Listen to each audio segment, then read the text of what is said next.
حضرت عبداللہ بن مسعود رضی اللہ تعالی عنہ کہتے ہیں کہ ایک مرتبہ میں رسول کریم صلی اللہ علیہ وسلم کے ساتھ مدینے کے کھنڈرات میں چل رہا تھا اور آپ کھجور کی چھڑی پر سہارا دے کر چل رہے تھے تو کچھ یہودیوں کا ادھر سے گزر ہوا۔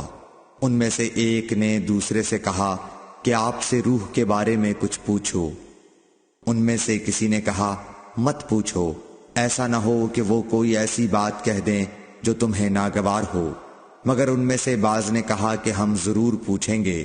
پھر ایک شخص نے کھڑے ہو کر کہا اے ابو القاسم، روح کیا چیز ہے؟ آپ نے خاموشی اختیار فرمائی۔ میں نے دل میں کہا کہ آپ پر وحی آ رہی ہے، اس لیے میں کھڑا ہو گیا۔ جب آپ صلی اللہ علیہ وسلم سے وہ کیفیت دور ہو گئی تو آپ صلی اللہ علیہ وسلم نے قرآن کی یہ آیت جو اس وقت نازل ہوئی تھی تلاوت فرمائی۔ اے نبی، تم سے یہ لوگ روح کے بارے میں پوچھ رہے ہیں، کہہ دو کہ روح میرے رب کے حکم سے ہے، اور تمہیں علم کا بہت تھوڑا حصہ دیا گیا ہے، اس لیے تم روح کی حقیقت نہیں سمجھ سکتے۔ صحیح بخاری حدیث نمبر 125۔ Thanks for watching.